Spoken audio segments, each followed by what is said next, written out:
I'm gonna quote is Fascinating. Mary Wollstonecraft. She says, taught from their infancy that beauty is a woman's scepter, the mind shapes itself to the body, and roaming round its gilt cage only seeks to adore its prison.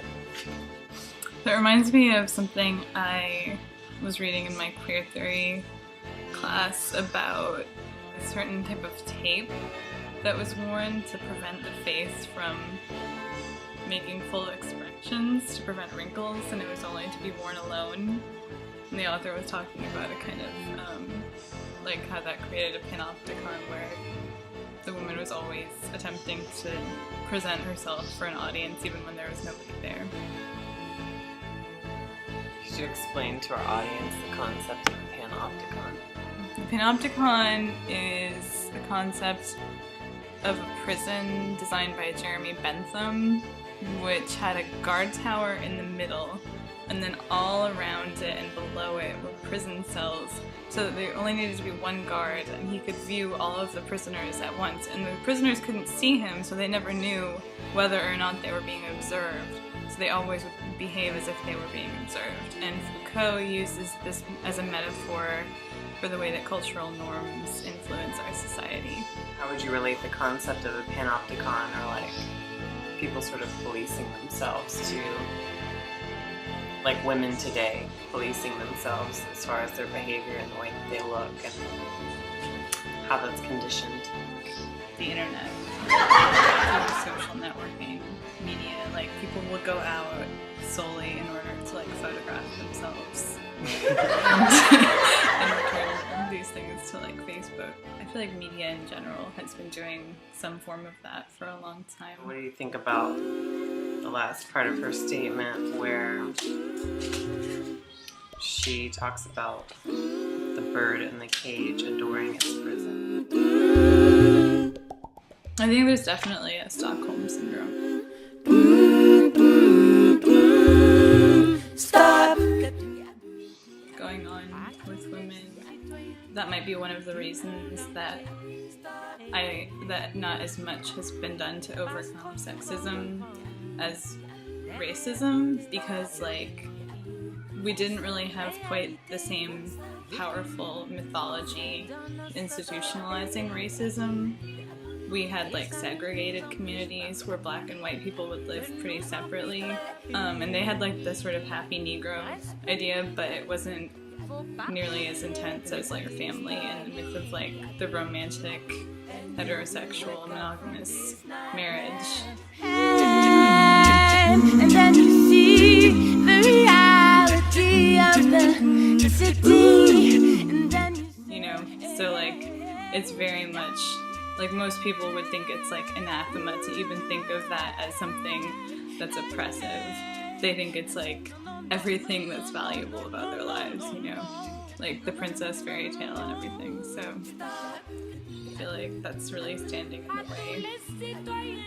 How do you think that applies to transsexuals?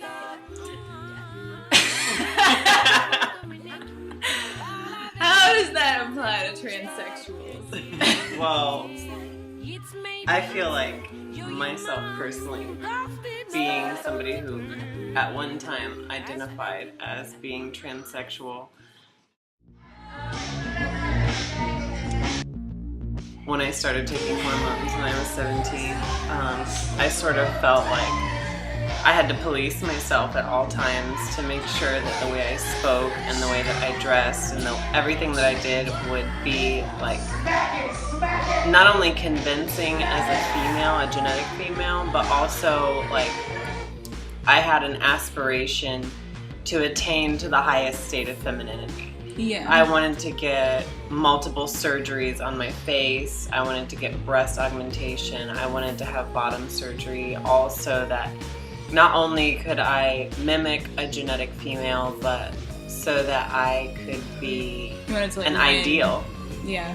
And really I was blindly buying into that because I feel as though I was not aware of the fact that these ideals of femininity were in fact ideals. I sort of felt like this was, you know, Like, Yeah, I see what you're saying. It's like it's sort of natural. Like exactly, yeah, like it was natural to be that way. I feel like that you are given this feeling that what you're doing is somehow imitating this like natural ideal of femininity, but like really, I think that all women are taught that they're not living up to the ideal because they by definition can't really because it's an ideal and there's no real model. There's no like platonic form of Barbie in the sky, despite what the makers of that movie Ma Vie en Rose would have you believe, that like all women are descended from. So everyone's gonna fail. And Judith Butler says the same thing about heterosexuality, and that's why she says that the butch and femme dynamic shouldn't be conceived of as imitating the heterosexual couple, because that would imply that the heterosexual couple somehow has more direct contact with an ideal. They're both just kind of she calls it performativity. And I think that there is this element where, because you think that like your situation is frustrating not because that's what it's like to be a woman, but because like as male you're somehow not good enough as a woman. Exactly. So like you might not realize that like that's part of like what is constructing the oppression of women to begin with. And so like I think it might be like easy for some trans women to like idealize these certain roles that are like a function of patriarchy without realizing that it's actually more transphobic, I would say, to say that it's like, you know, someone who's doing that extreme femininity, housewife or exclusively a sex object role or whatever as a trans woman is free to do that without being oppressed. Like the only way that would be possible is if they were somehow not real women.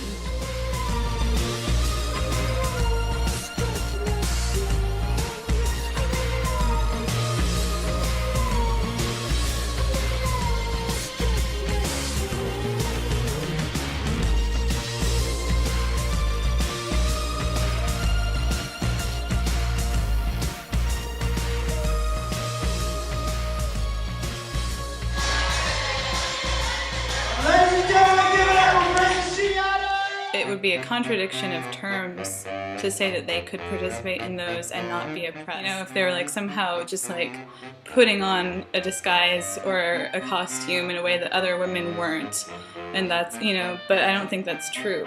So like I think it's really important to like create a space where there can be dialogue about this issue and like about how feminism can't exclude trans women, you know, from people who work for their own liberation in that way.